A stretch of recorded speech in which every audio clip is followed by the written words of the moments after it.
Good morning everyone. चलिए जैसा कि आज का क्लास जो होगा वो नारेशन का होगा। ठीक है, नारेशन करने का मतलब क्या होता है? नारेशन का मतलब होता है कथन। कथन क्या कहता है, थोड़ा सा समझिए। कहता है कि किसी व्यक्ति के द्वारा कहे गए शब्द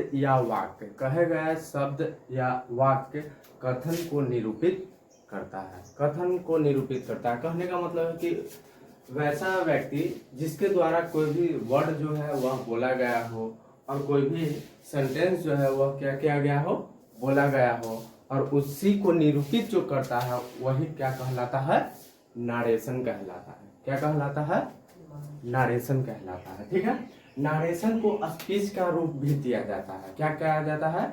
नारेशन को स्पीच का भी रूप दिया जाता है। जैसे कहने का मतलब है कि नारेशन के स्पीच का रूप तो हम लोग जानते हैं कि डायरेक्ट होता है और एक इनडायरेक्ट स्पीच होता है।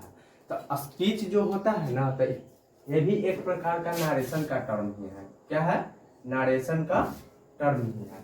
कहा गया है कि नारेशन को दो भागों में बांटा जाता है। जैसे कहने का मतलब है कि एक जो होता है डायरेक्ट स्पीच और दूसरा जो होता है इनडायरेक्ट स्पीच। डायरेक्ट स्पीच क्या होता है और इनडायरेक्ट स्पीच क्या होता है, हम लोग उसके बारे में पढ़ेंगे। कहने का मतलब डायरेक्ट स्पीच कहता है, क्या कह रहा है कि प्रत्यक्ष कथन, और इनडायरेक्ट स्पीच क्या कह रहा है? अप्रत्यक्ष कथन।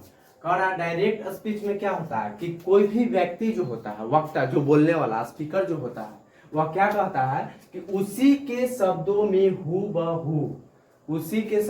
हूबहू किसी वाक्य को कहा जाता है। उसी को क्या कहते हैं? डायरेक्ट स्पीच कहते हैं। ठीक है, उसी के शब्दों में। जैसे कहने का मतलब है कि Ram says to me, Ram मुझसे कहा। क्या कहता है? यू आर हिज नेबर, मैं तुम उसके पड़ोसी हो।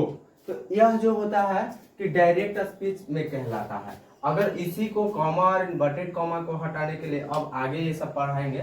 जैसे कहने का मतलब यहाँ पे क्या कह दिया कि Ram says to me comma और inverted comma you are his neighbour. Direct speech हमेशा क्या होता है? इन्वर्टेड कॉमास के अंदर होता है। यानी कि डायरेक्ट स्पीच जो है यह इन्वर्टेड कॉमास के अंदर जो है यह डायरेक्ट स्पीच में हम कहेंगे इसको। अगर इसी को हम तोड़ देंगे, अगर इनडायरेक्ट में बनाते हैं तो क्या हो जाएगा? वह इनडायरेक्ट स्पीच कहलाने लगेगा।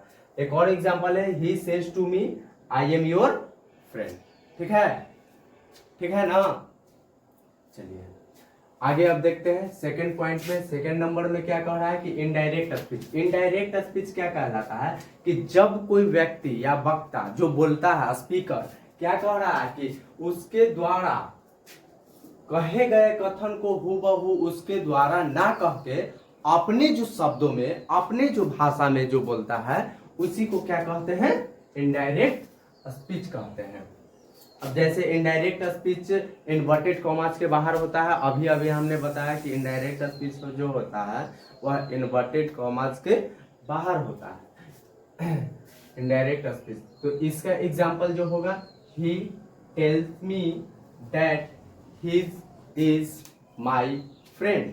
ठीक है, एक और एग्जांपल ये है, he tells me that his brother is इल।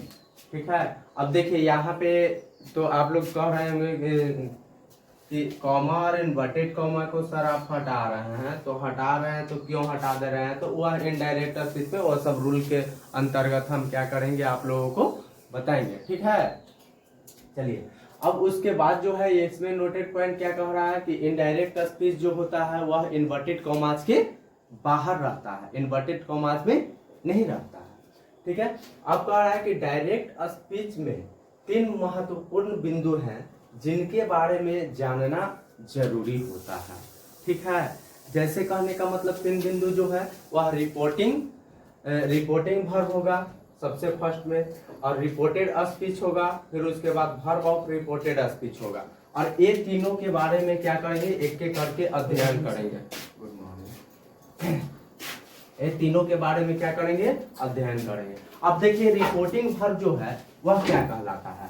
तो रिपोर्टिंग वर्ब जो है ना जो वर्ब इन्वर्टेड कॉमास के बाहर मौजूद रहता है उसी को क्या कहते हैं, रिपोर्टिंग वर्ब कहते हैं। जैसे एग्जांपल में हम एक लिए थे कि he says to me I am your friend, तो ये जो रिपोर्टिंग वर्ब कह रहा है कि रिपोर्टिंग वर्ब क्या कहता है कि इन्वर्टेड कॉमास के बाहर मौजूद वर्ब को ही रिपोर्टिंग वर्ब कहते हैं। जैसे कहने का मतलब है कि इन्वर्टेड कॉमास के बाहर, तो इन्वर्टेड कॉमा जी ना जी, इन्वर्टेड कॉमा जी है, और इन्वर्टेड कॉमास के बाहर जो सेंटेंस है ये है, इसमें जो वर्ब जो आया है ये ना वर्ब आया सेज, है यही वर्ब जो है ना आपका यही कहलाता है क्या, रिपोर्टिंग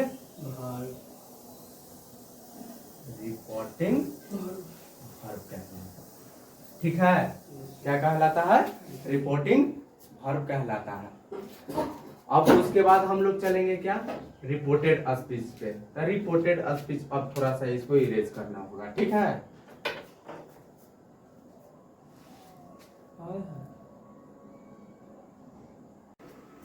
चलिए अब रिपोर्टिंग वर्ब जो हो गया था, रिपोर्टिंग वर्ब में क्या बताया था पिछले क्लास में कि रिपोर्टिंग वर्ब जो होता है वह इन्वर्टेड कॉमास के क्या होता है, बाहर मौजूद होता है। अब आ जाइए सेकंड पॉइंट में जो है वह क्या है, रिपोर्टेड स्पीच। रिपोर्टेड स्पीच क्या कहता है कि वैसा कथन जो इन्वर्टेड कॉमास के अंदर मौजूद रहता है उसे रिपोर्टेड स्पीच कहते हैं। जैसे देखिए इन्वर्टेड कॉमास के अंदर कौन है, ये पूरा जो है वह क्या हो जाएगा आपका रिपोर्टेड स्पीच, रिपोर्टेड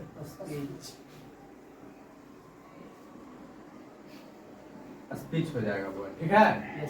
अब देखिए थर्ड पॉइंट में वर्ब ऑफ रिपोर्टेड स्पीच है। वर्ब ऑफ रिपोर्टेड स्पीच क्या कहलाता है कि वैसा सेंटेंस, चाहे वैसा कथन, वैसा कथन जो क्या कहता है कि वैसा वर्ब जो इन्वर्टेड कॉमास के अंदर वाक्य में, यानी कि इन्वर्टेड कॉमास के ही सेंटेंस हुआ, इन्वर्टेड कॉमास के सेंटेंस यहाँ भी दिया हुआ है, तो इन्वर्टेड कॉमास के सेंटेंस में जिसका कह रहा है कि वर्ब इसके अंदर जो वर्ब जो मौजूद रहता है इसी को हम लोग क्या कहते हैं,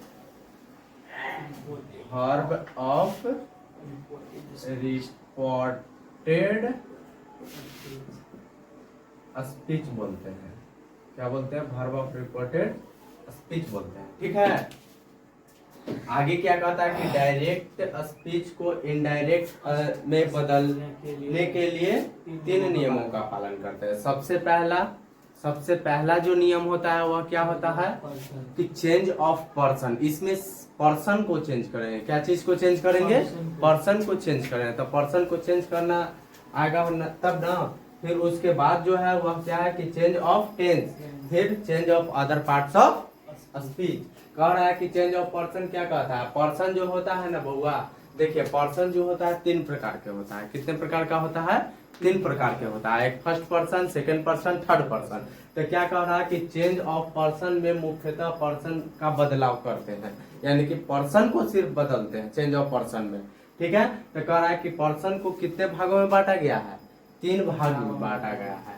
जैसे फर्स्ट पर्सन और सेकंड पर्सन और थर्ड पर्सन।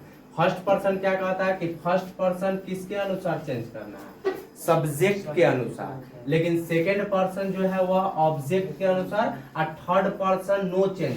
थर्ड पर्सन में कौन कौन आ जाता है, ही, सी, इट, ये सब जो है ना वो थर्ड पर्सन में आता है। तो थर्ड पर्सन के कोई बदलाव नहीं करते, थर्ड पर्सन में कोई चेंजिंग नहीं करते हैं।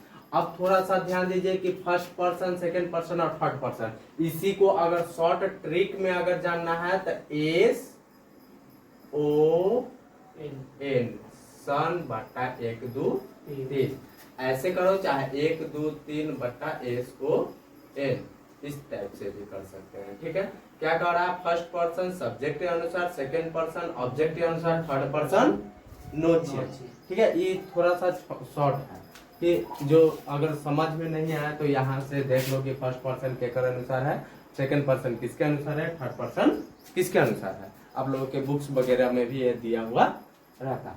अब देखिए कि पर्सन को जो हम लोग चेंज करेंगे ना तो इसका अलग अलग रूल होता है। सबसे पहले होता है कि से शेड को किस चीज में बदलते हैं, ठीक है, तो ये सब जो रूल जो है वह नेक्स्ट के क्लास में क्या किया जाएगा, बताया जाएगा। आज की क्लास जो है यहीं तक स्थगित किया जाता है, नेक्स्ट क्लास कल होगी।